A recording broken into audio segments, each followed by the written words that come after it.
Hello everyone, आज हम discuss करेंगे एसएससी सीपीओ 2024 की कंप्लीट स्ट्रेटजी के बारे में। मैं जानती हूँ आप लोग काफ़ी टाइम से वेट कर रहे हैं और वीडियोस भी कंटिन्यू नहीं आ पा रही हैं, कभी ब्रेक लग जा रहा है, तो आप लोगों से मैं इस चीज़ के लिए स्पेशली माफ़ी चाहूँगी।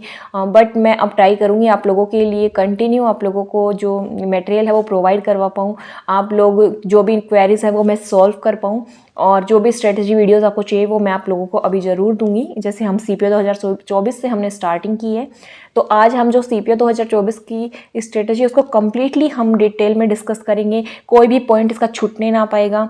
इसमें चाहे नोटिफिकेशन की डेट हो वो कब आएगा, प्री एग्ज़ाम है वो कब होगा, और इसकी क्या फेजेस होती हैं, कितने फेज़ में एग्ज़ाम कंप्लीट होता है, और आपका जो एग्ज़ाम पैटर्न है वो क्या होता है, और आपको किस तरीके से प्रिपेयर करना चाहिए, हम सारा सब कुछ इसमें देखेंगे। तो आप इस वीडियो को बिल्कुल भी स्किप मत करना, एंड तक ये वीडियो ज़रूर देखना। चाहे आप एक बिगनर हो या फिर आप पहले से प्रिपेयर कर रहे हैं, तो भी आप इस वीडियो को ज़रूर देखना।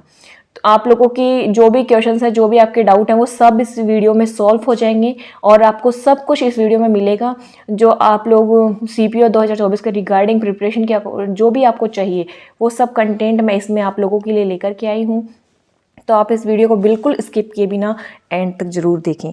ओके, अब हम स्टार्ट करते हैं बिना देर करते हुए। टीयर 1 एग्जाम, जैसे हम आप देखते हैं कि टीयर 1 सबसे पहले टीयर 1 होता है, फिर फिजिकल होता है। ये मैंने पहले लिखा गया है टीयर 2, और ये फिजिकल मैंने बाद में लिखा है। पर टीयर 1 के बाद में फिजिकल होता है, फिजिकल के बाद में टीयर 2 होता है, फिर मेडिकल टेस्ट होता है, डॉक्यूमेंट वेरिफिकेशन होता है, और मेरिट लिस्ट आती है। ठीक है, ये 5 फेजेस 6 हो जाती है कुल मिलाकर के, बट आप लोगों को जहाँ तक है जैसे डॉक्यूमेंट वेरिफिकेशन करवाना था, फिर तो लास्ट में मेरिट लिस्ट वो लोग डाल देते हैं। ओके, अब हम इसमें देखेंगे कि जो टीयर 1 एग्जाम है वो कैसे होता है। टीयर 1 में इसमें 200 मार्क्स का होता है, 200 क्वेश्चंस आते हैं, 4 सेक्शन आते हैं इसमें, मैथ्स, रीजनिंग, जीके, जीएस और इंग्लिश, और चारों के 50-50 मार्क्स का वेटेज होता है। चारों का जो बिल्कुल इक्वल वेटेज होता है, आप लोग देख सकते हैं। फिर हम इसमें देखेंगे कि जो फिजिकल होता है, पहले फिजिकल देख लेते हैं क्योंकि सेकंड पे फिजिकल होता है, तो हम फिजिकल को देखेंगे। जो बॉयज़ और गर्ल्स के दोनों का क्राइटेरिया आप देख सकते हैं। रनिंग है वो बॉयज़ की 1600 मीटर होती है, जो कि 6.5 मिनट में उन्हें करनी होती है। गर्ल्स की 800 मीटर होती है, 5 मिनट में करनी होती है। और रेस है, 800 मिनट गर्ल्स की 5 मिनट में नहीं, गर्ल्स को 4 मिनट में करनी होती है। ये मैंने गलत लिखा है थोड़ा, सॉरी, आप लोग इसको करेक्ट कर सकते हैं। और रेस में फिर जैसे रनिंग में ही 100 मीटर का होता है वो 16 सेकंड में होता है बॉयज़ का, और 100 मीटर का अलग से होती है ये रेस, उसी में नहीं, इसमें 18 सेकंड में गर्ल्स को करनी होती है। और लॉन्ग जंप है वो 12 फीट के लिए 3 चांसेस मिलते हैं बॉयज़ को, गर्ल्स को 9 फीट के लिए 3 चांसेस मिलते हैं। हाई जंप में बॉयज़ को 4 फीट के लिए 3 चांसेस मिलते हैं, और गर्ल्स को 3 फीट के लिए 3 चांसेस मिलते हैं। शॉर्ट पुट गर्ल्स का नहीं होता है, बॉयज़ का ही होता है। इसमें 4.5 मीटर होता है, आपको फेंकना पड़ता है, और 3 चांसेस आप लोगों को इसमें मिलते हैं। इसमें 3 चांसेस मिलते हैं। ओके, अब आप देखेंगे कि मेडिकल टेस्ट होता है। उसके बाद मेडिकल में आप लोगों को पता होगा जैसे कि आपकी पूरा फुल बॉडी चेकअप होता है, उसमें आईज वगैरह आपका सब कुछ उसमें चेक किया जाता है, और आप भी उसके लिए पूरा प्रॉपर तरीके से नोटिफिकेशन में देख सकते हैं। अगर आप लोगों को कोई कुछ भी इशू लगता है तो आप एक बार उस चीज़ को कंफर्म कर लें, फिर ही आप सीपीओ की प्रिपरेशन करें। अदरवाइज एसएससी में और बहुत सारे फॉर्म्स निकले रहे हैं, बहुत सारे एग्जाम्स आने वाले हैं, आप उनकी प्रिपरेशन कर सकते हैं। और फिर इसमें डॉक्यूमेंट वेरिफिकेशन होता है, जिनको आप पहले से ही प्रिपेयर करें अपने डॉक्यूमेंट्स को, और लास्ट में मेरिट लिस्ट आती है, आपका सिलेक्शन हो जाता है।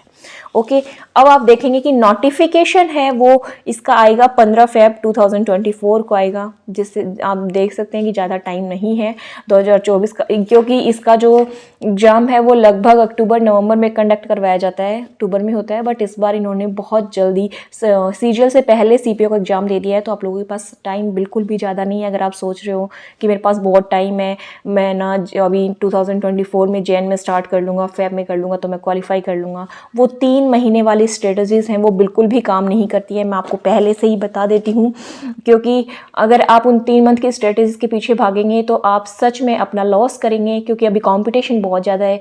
मैंने एक लास्ट वीडियो आप लोगों के लिए अपलोड किया था, मैंने उसका लिंक भी आपको प्रोवाइड करवा दूँगी डिस्क्रिप्शन में, और आप लोग उसको ज़रूर देखें। आप लोगों को पता चलेगा कि कितना कॉम्पिटिशन है, क्या कितनी कट ऑफ जाती है लास्ट ईयर्स में, और किस तरीके से आपको हार्ड वर्क ज़्यादा करने की ज़रूरत पड़ेगी। तो आप लोग वो वीडियो को देखेंगे तो आपको बिल्कुल क्लियरली समझ में आ जाएगा। तो इसीलिए इन डेट्स को बिल्कुल भी हल्के में मत लें कि है ना अभी टाइम है और मैं बाद में कर लूँगा। ये आपकी सबसे बड़ी गलती होगी जो आप करेंगे और फिर आप सिलेक्ट नहीं होंगे और फिर आप 2025 का जो CPO है उसके बारे में आप सोचने लगेंगे और तब तक आपको पता भी नहीं है कि CET लागू हो जाए, कुछ भी हो सकता है, हम कुछ कह नहीं सकते। तो अभी जो प्री एग्जाम की फिर उन्होंने जो मंथ डाला है, डेट फिक्स नहीं डाली है बट मंथ उन्होंने डाल दिया है, मई जून में इसका जो एग्जाम है वो कंडक्ट करवाया जाएगा प्रीलिम्स।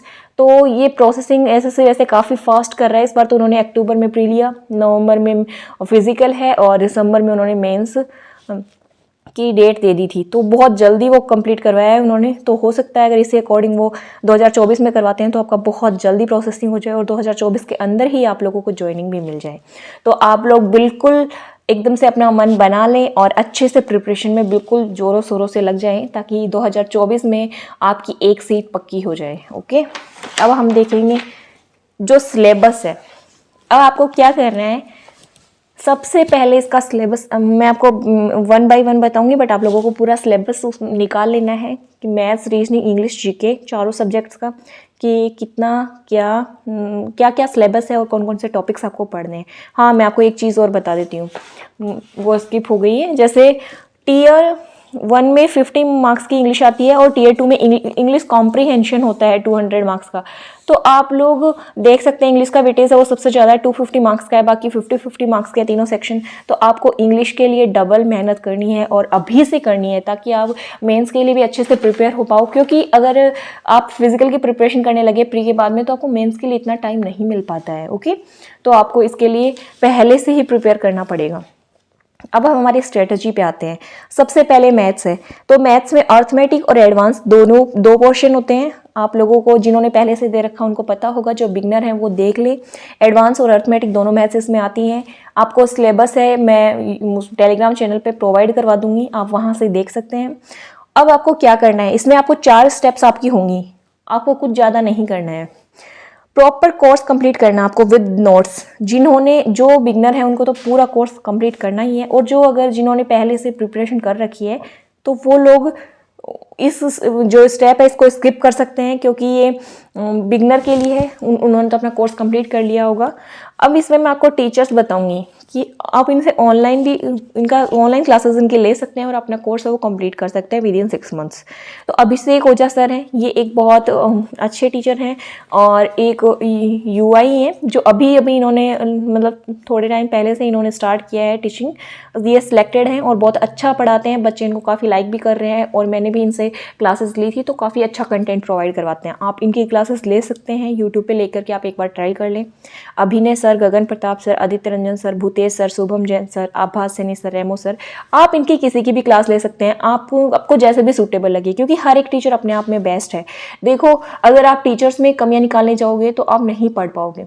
आपको खाली इतना देखना है कि हाँ ये टीचर बेस्ट है, ये अच्छा पढ़ाते हैं, मुझे इनसे मैथ्स पढ़नी है, और उन पर बिलीव करो। आपको अपना बिलीव, अपना फेथ तो उन पर दिखाना ही पड़ेगा, तभी आप उनसे पढ़ पाओगे। अगर आप एक के बाद एक टीचर को चेंज करोगे तो ना तो आपका सिलेबस कंप्लीट होगा, ना आप अच्छे से किसी एक प्रॉपर टीचर को वो चीज़ उनसे कर पाओगे सिलेबस को, और आप भटकते ही रहोगे। तो इसलिए मैं आपको यही सजेस्ट करूंगी, इनमें से स्टार्टिंग में ही देख लें, यूट्यूब पे क्लासेस ले लें आप इनकी। तो आपको जो टीचर बेस्ट लगता है उसकी आप क्लासेस ले लें, क्योंकि हर एक इंसान अपनी जगह बेस्ट है, हर अपना बेस्ट देने की ट्राई करते हैं ये लोग। तो आप इनको एक को फॉलो करें और उससे अपना पूरा सिलेबस कंप्लीट करें और नोट्स बनाएं। ठीक है। अब सेकंड पॉइंट जो हमारा है वो प्रैक्टिस है। अब आपको प्रैक्टिस किससे करनी है? प्रैक्टिस में आपको PYQ चाहिए, आपको PYQs ही प्रैक्टिस करने होते हैं, प्रीवियस ईयर क्वेश्चंस। ओके, तो इसके लिए 2 बुक्स हैं, पिनेकल और किरण। तो आप इसमें से पिनेकल भी ले सकते हैं, किरण भी ले सकते हैं। पिनेकल है, दोनों ही अपनी जगह बेस्ट हैं। पिनेकल में लास्ट के 4 ईयर्स के आपको मिलेंगे, 4 या 5 ईयर्स के क्वेश्चंस मिलेंगे, और किरण है इसमें आपको लास्ट 10 ईयर्स के ऐसे कुछ आपको मिल जाएंगे। तो आप इनमें से चूज़ कर सकते हो कि आपको कौन से चाहिए, एक को ले, बट आपको पूरे डेडिकेशन के साथ, पूरी मेहनत के साथ आपको उसको करना है, उसके सारे PYQs करने हैं। ओके, अब आपका थर्ड पॉइंट है कैलकुलेशन। तो आपको कैलकुलेशन प्रैक्टिस तो करनी ही पड़ेगी। देखो कैलकुलेशन के बिना तो अभी मैथ्स को अच्छा स्कोर कर पाना पॉसिबल नहीं है। तो कैलकुलेशन के लिए मैं आपको एक बताती हूँ, जो अभिषेक ओझा सर है, इन्होंने 30 डेज का चैलेंज, कैलकुलेशन चैलेंज की क्लासेस चलाई थी यूट्यूब पे, जो उनकी अभी लास्ट क्लास है शायद, वो कंप्लीट होने वाली है। तो अभिषेक ओझा सर से आप वो 30 डेज कैलकुलेशन चैलेंज है वो ले सकते हैं वो क्लासेस, और फिर आप 15 मिनट या 30 मिनट आपको जैसा सूटेबल हो आप प्रैक्टिस डेली करें उसकी। ओके, अब आप देखेंगे, हम फोर्थ पॉइंट देखेंगे मॉक टेस्ट। तो मॉक टेस्ट आपको टेक्स्ट बुक से देना है। आपको सेक्शनल, आप जो टॉपिक आप कंप्लीट करते हो, जैसे आपने परसेंटेज पढ़ा तो आप उसका सेक्शनल मॉक टेस्ट बुक से ले सकते हैं, दे के देख सकते हैं। ओके, क्योंकि जो पूरा कंबाइंड में आप दोगे वो तो आपका सिलेबस जैसे 70% तक कंप्लीट हो जाएगा, तब आप दे सकते हैं। और अभी स्टार्टिंग में आपको दे के देखना है तो आप मंथ में 2 बार मॉक टेस्ट लगा के देख सकते हैं।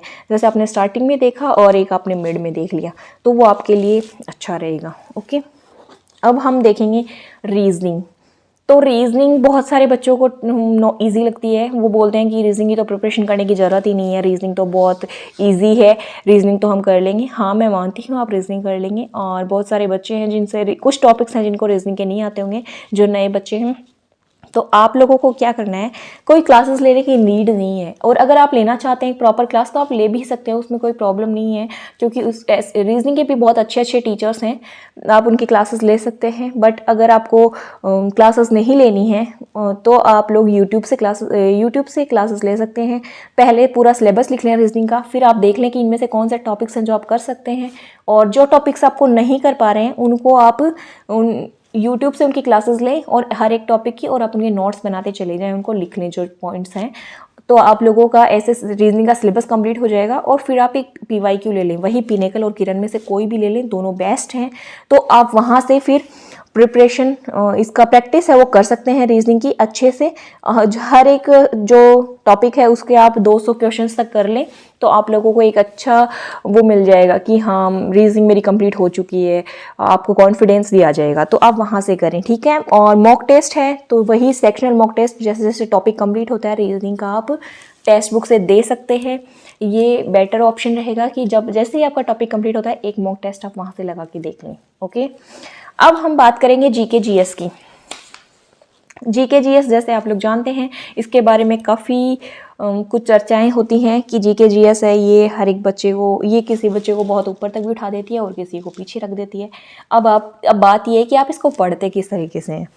तो इसमें मैं आपको बता दूं, history, polity, geography, chemistry, physics, biology, economics, ये 7 पोर्शंस तो इसके अलग से हैं, और नॉर्मल GK GS में, और फिर स्टैटिक GK है और करंट अफेयर्स है। ऐसे करके इसके इतने सारे पोर्शन हैं। अब जो ये फर्स्ट जो 7 पॉइंट्स मैंने लिखे हैं, इनको करने के सोर्सेज आपको देखना है। तो आप अगर बुक्स आपको पढ़ना पसंद है और आप कर सकते हैं, आपको ऐसा लगता है कि मैं इजीली कर सकती हूँ या कर सकता हूँ, तो आप ल्यूसेंट की बुक लें और उसको मल्टीपल टाइम्स आपको उसको करना है। ओके, और अगर आपको ऐसे लगता है नहीं बुक से करना मेरे लिए बोरिंग होगा स्टार्टिंग में, मेरे को कोई टीचर की हेल्प मिल जाए तो अच्छा है, तो आप कोई भी टीचर का कंप्लीट कोर्स ले सकते हैं। आप कैरियर विल से ले सकते हैं, और यूट्यूब पे और भी बहुत सारे टीचर्स हैं, उनका आप ऑनलाइन कोर्स है वो परचेज कर लें। वहाँ से आप पूरा, पर आपको वो छोड़ना नहीं है बीच में, ऐसे किसी एक को छोड़ दिया दूसरे के पीछे भागो, अगर वो करोगे तो आप बिल्कुल नहीं कर पाओगे। आपको उस टीचर का कंप्लीट कोर्स करना है, और उसका करने के बाद में आप ल्यूसेंट को पढ़ सकते हैं, और उनके जो नोट्स होते हैं उनको आप रिवाइज कर सकते हैं मल्टीपल टाइम्स। ओके, अब रही बात स्टैटिक GK की, तो स्टैटिक GK के लिए PDF प्रोवाइड हो जाएगी आप लोगों को, जो मैं टेलीग्राम चैनल पे भी PDF प्रोवाइड कर दूंगी। काफ़ी सारे टीचर्स स्टैटिक GK की PDF प्रोवाइड करवाते हैं, तो आप वहाँ से कर सकते हैं।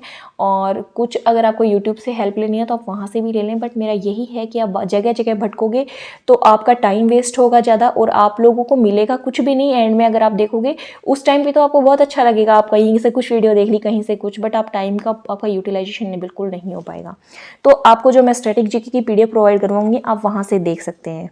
ओके, अब करंट अफेयर्स का है, तो मंथली कंपाइलेशन इसका आपको पढ़ना है। आपको डेली इसको बिल्कुल भी नहीं पढ़ना है, अगर आप डेली पढ़ोगे तो आपको इतना टाइम भी नहीं है। आप ये जो इसमें टाइम दोगे वो बाकी सब्जेक्ट्स में टाइम दोगे तो वो ज़्यादा आपके लिए बेटर रहेगा। इसकी तो आप मंथली कंपाइलेशन भी पढ़ सकते हैं, और एग्जाम से पहले 6 मंथ का कैप्सूल आता है, जैसे आबाद सैनी सर का और भी आते हैं, तो आप वहाँ से उसको करंट अफेयर को कंप्लीट कर सकते हैं। ओके, ये सब आपको इसमें जीके में ये तीनों सब्जेक्ट का हो गया स्ट्रेटजी। अब हम देखेंगे इंग्लिश की। अब इंग्लिश में आपको क्या करना है, इंग्लिश में आपको करना है, इंग्लिश में कितने सेक्शन होते हैं? 3, ग्रामर, वोकेबलरी, रीडिंग कॉम्प्रिहेंशन। अब इन तीनों की आपको कैसे प्रिपरेशन करनी है, क्योंकि आपको पता है इसका वेटेज है वो 250 मार्क्स का है, जो कि सबसे ज़्यादा है प्री प्लस मेंस को मिला करके।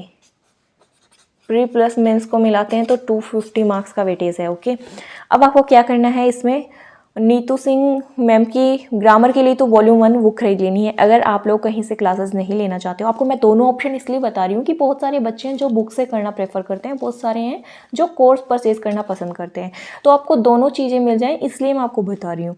नीतू सिंह वॉल्यूम 1 लेंगे और उसको बार बार मल्टीपल टाइम्स आप पढ़ेंगे तो वो आपके लिए काफ़ी अच्छा होगा, आपकी ग्रामर वहाँ से अच्छे से कवर हो जाएगी।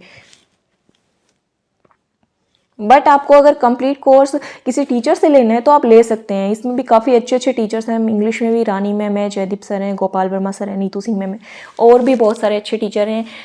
ऐसा नहीं है कि इनका नाम मैंने लिख दिया तो यही बहुत बेस्ट टीचर हैं और कोई भी नहीं है, नहीं, बहुत सारे टीचर अच्छे हैं।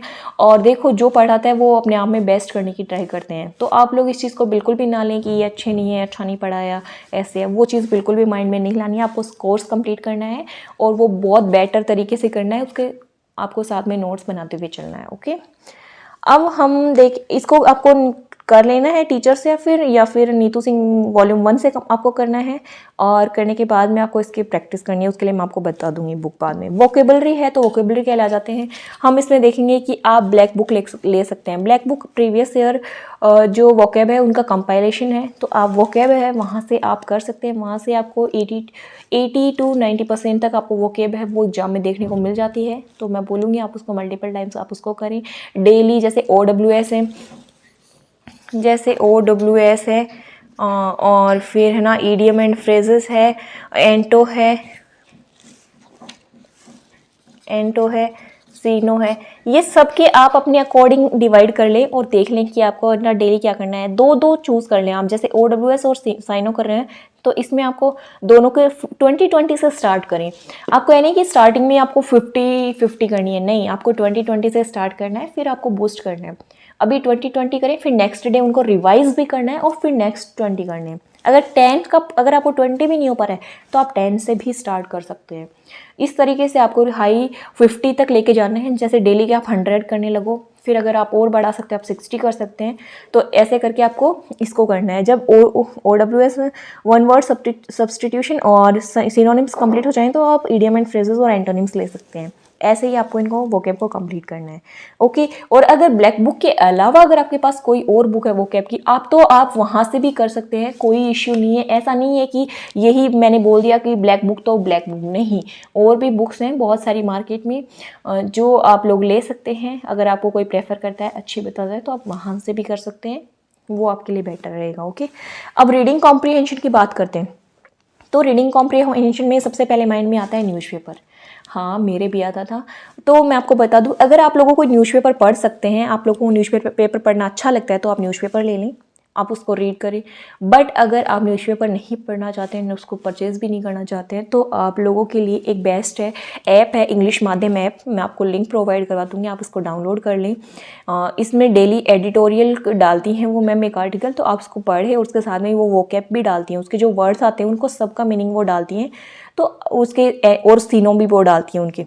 तो आप लोग वहाँ से प्रॉपर तरीके से डेली वो आर्टिकल कर सकते हैं, उससे आपको बहुत हेल्प मिलेगी। बट आपको उसको स्किप बिल्कुल भी नहीं करना है, उस आर्टिकल को डेली आपको पढ़ना है। और साथ में आपको नॉवेल्स वगैरह भी कुछ पढ़ना हो तो आप पढ़ सकते हैं, क्योंकि डेली आपको 30 मिनट्स रीडिंग करनी है एटलीस्ट। अगर आप 30 मिनट्स रीडिंग करते हैं तो आपको एक अच्छी इंग्लिश पे जो पकड़ है, वो समझ है, वो आपकी डेवलप हो जाएगी, और वो आपको सच में आने वाले एग्जाम में बहुत हेल्प करेगी। क्योंकि जो 200 मार्क्स का मेंस का एग्जाम होता है रीडिंग कॉम्प्रिहेंशन पूरा, तो उसमें भी आपको काफ़ी हेल्प मिलेगी। ओके, इस तरीके से आप तीनों सेक्शन कर सकते हैं। अब हम इसमें लास्ट के पोर्शन में चलते हैं, प्रैक्टिस। तो प्रैक्टिस में वही किरण या पिनेकल, इन दोनों में से कोई भी ले लो, दोनों बेस्ट हैं। आपको डेली क्या करना है प्रैक्टिस के लिए, आपको ग्रामर के जैसे आपने 10 या 20 ग्रामर के आपने प्रैक्टिस कर ली, ग्रामर की आपको प्रैक्टिस करनी है। ओके, और फिर आपको क्या करना है रीडिंग कॉम्प्रिहेंशन में, जैसे आप पैसेज 2 पैसेज डेली कर सकते हैं या फिर 1 कर सकते हैं। 1 पैसेज को डेली प्रैक्टिस करें, 2 क्लोज टेस्ट कर लें। अगर आपकी कैपेसिटी 5 की हो तो आप 5 भी कर सकते हैं और 5 पैरा जंबल कर लें। इस तरीके से आप प्रैक्टिस करेंगे तो आपकी स्टार्टिंग से ही उस चीज़ में ना पकड़ भी बन जाएगी और अंडरस्टैंडिंग है वो डेवलप होती चली जाएगी कि एसएससी किस तरीके से क्वेश्चन पूछती है। तो आप लोगों को ये चीज़ बिल्कुल करनी है इसमें इंग्लिश में। और साथ ब्लैक जैसे वोकैब का है तो वोकैब को आप तो डेली रिवाइज करते रहें, वो प्रैक्टिस में ही आता है। ओके, इस तरीके से आप अपना पूरा कर सकते हैं। अब मॉक का है तो मॉक आप इसमें डेली तो आपको नहीं देना है, क्योंकि इसमें जैसे आपका कंप्लीट होता है, आपको कुछ कभी आप बैठे हैं और आपको क्विज देने का मन है तो आप अड्डा 247 से अपने क्विजेज डेली जैसे क्विजेज चलती रहती है आप उसमें दे सकते हैं। जैसे आप टेक्स्ट बुक खोलेंगे या फिर आप जो भी पास परचेज करेंगे तो आप वहाँ से आपको पता चल जाएगा, आप क्विज दें, वहाँ से और भी टेस्ट वगैरह होते हैं तो आप लोग वो दे सकते हैं। जब आप फ्री बैठे रहे हैं, आप कहीं ट्रैवल कर रहे हैं तो आपने वो दे लिए। ओके, और जैसे अब इनका कंप्लीट जो आपको 200 मार्क्स का टियर 1 का जो मॉक टेस्ट है वो आपको कब देना है, वो आप मंथ में अभी स्टार्टिंग में, जैसे स्टार्टिंग के 2 मंथ आप एक बार भी दे सकते हैं और अगर 2 बार देना चाहें तो 2 बार भी दे सकते हैं। फिर जैसे आपका सिलेबस कंप्लीट होगा तो आप उसको बढ़ा सकते हैं, जैसे 2, 3, 4 बार आप कर सकते हैं। फिर जैसे जैसे एग्जाम पास आता है वीकली 1 बार कर सकते हैं। और जब लास्ट का 1 मंथ बचता है तो आपको डेली मॉक देना है, डेली मॉक देना है, वो आपके लिए बहुत ज़्यादा हेल्पफुल रहेगा। और अगर आप इस तरीके से प्रिपेयर करते हैं तो आपको सच में इस चीज़ को आप बिल्कुल वो कर सकते हैं, एग्जाम को क्वालिफाई कर सकते हैं। और जो जितनी बुक्स मैंने बताई हैं इन सारी बुक्स का लिंक भी मैं आपको प्रोवाइड करवा दूंगी, आप वहाँ से इनको परचेज कर सकते हैं अगर आप लोगों को सूटेबल लगे। और जो बुक्स जो आपके पास नहीं हो वो सारी बुक्स आप यहाँ से परचेज कर सकते हैं। Okay, so thank you so much इस वीडियो में बने रहने के लिए। और मुझे पता है आप लोगों ने एंड तक देखा है तो आप लोग सिलेक्ट जरूर होकर के जाओगे। Okay, thank you so much.